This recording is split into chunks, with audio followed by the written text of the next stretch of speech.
নমস্কার, সুনিতাস কুকিং স্টেশনে আপনাদের সকলকে জানাই অনেক অনেক স্বাগত। আজ বানাবো ভাপা পিঠে বা পুলি পিঠের রেসিপি। চলুন দেখে নেওয়া যাক কিভাবে পুরো প্রসেসটা এখানে হচ্ছে। দেখতেই পেলেন আমি কড়াইতে কিছুটা পরিমাণ জল গরম বসিয়ে তাতে খুব সামান্য পরিমাণে দিলাম লবণ। এবারে এর মধ্যে আমি দিচ্ছি চালের গুঁড়ি। এটা ঢেকি থেকে কুটিয়ে আনা চালের গুঁড়ি নয়, এটা দোকানে যে প্যাকেট চালের গুঁড়ি কিনতে পাওয়া যায় এটা সেই চালের গুঁড়ি। এবারে এই চালের গুঁড়িটা এই গরম ফুটন্ত জলের মধ্যেই প্রথমে আগে মাখতে হবে, যাতে এটা জলের মধ্যে খানিকটা সেদ্ধ হয়ে যায়। যদি এটাকে আপনি নর্মাল আটা বা ময়দা মাখার মতন করে মাখেন তাহলে পিঠেটা সেই অর্থে নরম হবে না। সেই জন্য এটাকে এইভাবে মেখে নিতে হয়।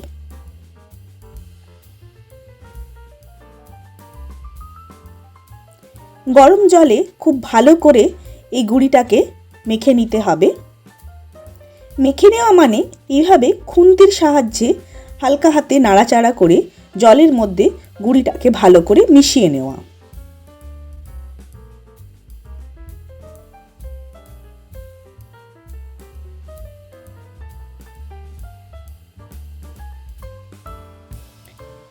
জলটা একটু আন্দাজ বুঝে জলটা ব্যবহার করতে হবে।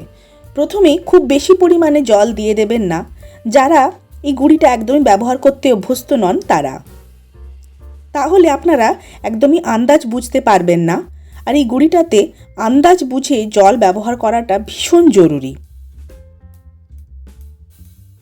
কারণ না আপনি পরে আর জল এর মধ্যে অ্যাড করতে পারবেন, না তো আপনি এটাকে অন্য কোনোভাবে ম্যানেজ করতে পারবেন।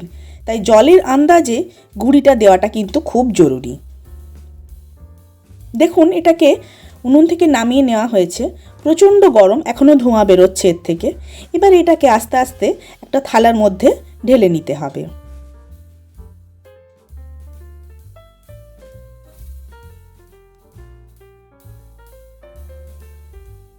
থালার মধ্যে ঢেলে নেওয়ার পর এই গরম অবস্থাতেই, যখন ঈষদুষ্ণ গরম থাকবে সেই অবস্থাতেই হালকা হাতে মাখতে শুরু করতে হবে এবং এই জিনিসটাকে অল্প অল্প করে মেখে মেখে এরকম একটা মণ্ডের আকার দিতে হবে। যখন এটা একটা এরকম আকারে চলে আসবে তখন এটাকে খুব ভালো করে এরকমভাবে দলাই মালাই করে মেখে নিতে হবে। যতক্ষণ পর্যন্ত না এর সারফেসটা একদম স্মুথ সুন্দর হয়ে যাচ্ছে ততক্ষণ পর্যন্ত কিন্তু এটাকে মাখতে হবে। এদিকে দেখুন আমি আগের থেকেই পুরগুলো রেডি করে রেখেছিলাম। চলুন আপনাদের দেখিয়ে দিই আমি কি কি পুর রেডি করেছি আজ। এটা রয়েছে ফুলকপির পুর। এটা এমন কিছু কঠিন ব্যাপার নয়, ফুলকপিটাকে ছোট ছোট টুকরো করে কেটে নিয়ে মশলার সাহায্যে ভেজে নেওয়া। এটা রয়েছে পোস্ত পুর। পোস্তটাকে শুকনো লঙ্কা আর লবণ দিয়ে বেটে নিয়ে ঝুড়ো ঝুড়ো করে ভেজে নিতে হবে তেলে। এটা রয়েছে গুড় নারকেলের পুর। আমরা সকলেই জানি এটা কিভাবে বানাতে হয়। আর এটা হচ্ছে সাদা নারকেলের পুর।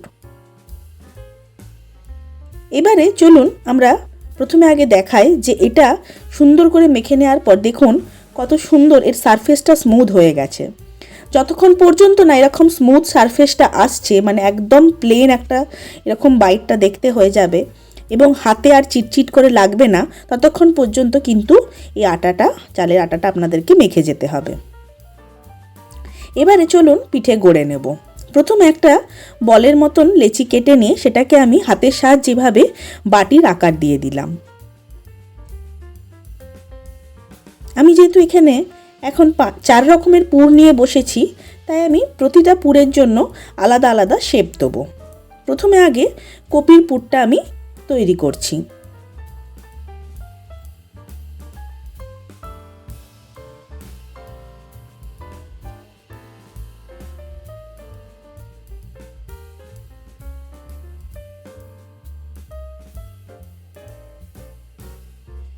এই যে দেখছেন আমার মুড়তে গিয়ে একটু অসুবিধে হচ্ছে, এর কারণ কিন্তু আমার হাতটা শুকনো রয়েছে বলে।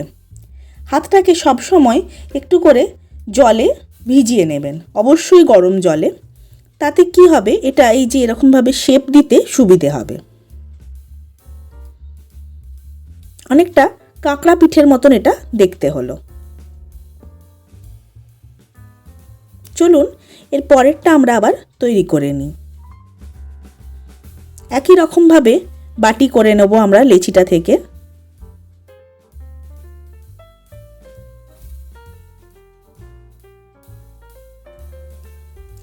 এরপরে এর মধ্যে দেব সাদা নারকেলের পুরটা।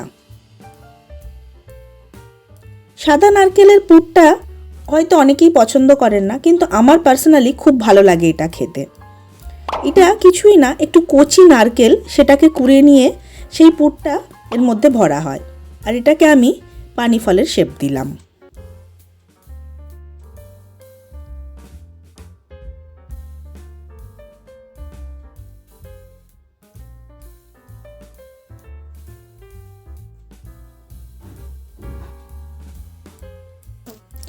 এবারে দিচ্ছি গুড় নারকেল।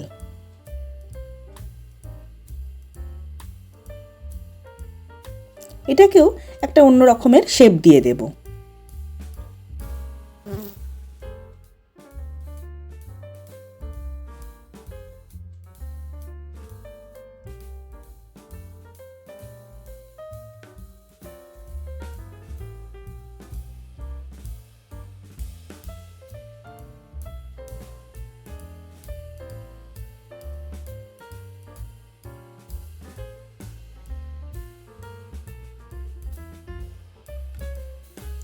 এইভাবে আমি চারটে পুরেরই চারটে আলাদা আলাদা রকমের শেপ বানিয়ে ফেললাম। এবারে পোস্তপুরটার শেপটা দিয়ে দিচ্ছি।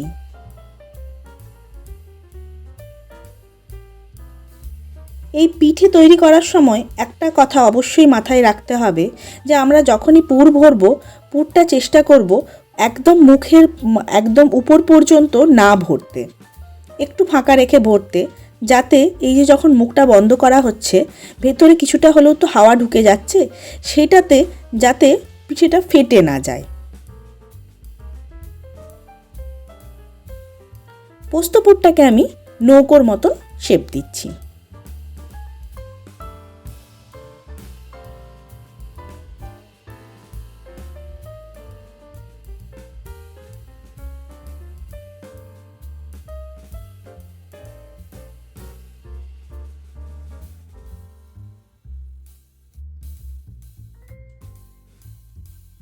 এই শেপগুলো আপনাদের ইচ্ছে মতন যেমন খুশি দিতে পারেন।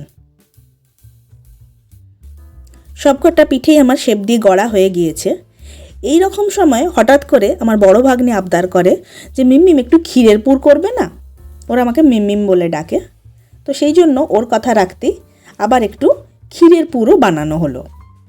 কিছুই না, দোকান থেকে যে খোয়া ক্ষীর কিনতে পাওয়া যায়, সেই ক্ষীরের সাথে অল্প একটু নারকেল মিশিয়ে কড়াইতে একটু গরম করে নিলেই এই ক্ষীরের পুরটা এরকম ঝুরঝুরে তৈরি হয়ে যাবে। অনেকে বাড়িতে ক্ষীর বানিয়েও তৈরি করেন, কিন্তু ও আমাকে এমন সময়ে বলেছিল যে বাড়িতে ক্ষীর বানিয়ে তৈরি করা সম্ভব ছিল না, তাই চট করে দোকান থেকে কিনে আনা ক্ষীর দিয়েই ওকে বানিয়ে দিয়েছিলাম এই ক্ষীরের পুরের পিঠেটা। আর যেহেতু এটা ক্ষীর, সেজন্য আমি এইটার শেপটা দিয়েছিলাম মোদক।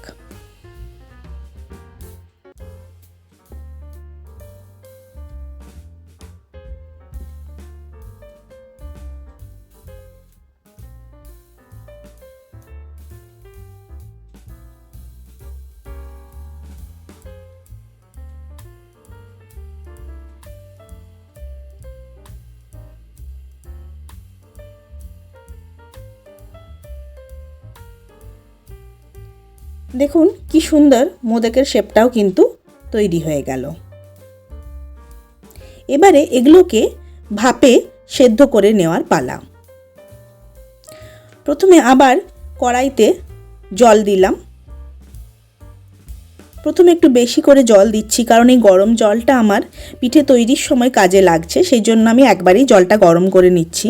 কিন্তু এই যে দেখছেন থালাটা বসালে জলটা উপরে উঠে আসছে, সেই জন্য এতটা জল আমি রাখবো না, জল আমি কমিয়ে দেব। দেখুন জলটা কমিয়ে আমি ঠিক কতটুকুনি জল দিয়েছি। এই ভাপেই পিঠেটা সেদ্ধ হবে। এরকম একটা ফুটো থালার মধ্যে পিঠেগুলো সাজিয়ে নিয়ে আমি ভাপে সেদ্ধ হতে বসিয়ে দিলাম।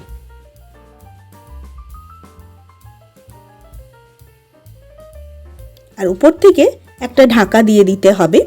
এই ঢাকাটা মোটামুটি 10 মিনিট মতন রাখতে হবে। 10 মিনিট পরে খুলে নিলেই হবে। ব্যাস তৈরি হয়ে গেল আমার পুলি পিঠে বা সেদ্ধ পিঠে। আর এখন দেখার পালা যে এটা আসলে কতটা নরম আর কতটা সুন্দর খেতে হয়েছে। প্রথম একটা ভেঙে দেখিয়ে দেওয়া হলো যে এর ভেতরে দেখুন কীরকম সুন্দরভাবে পুরটা ছড়িয়ে রয়েছে। আর এই দেখুন এটা কতটা সফট হয়েছে।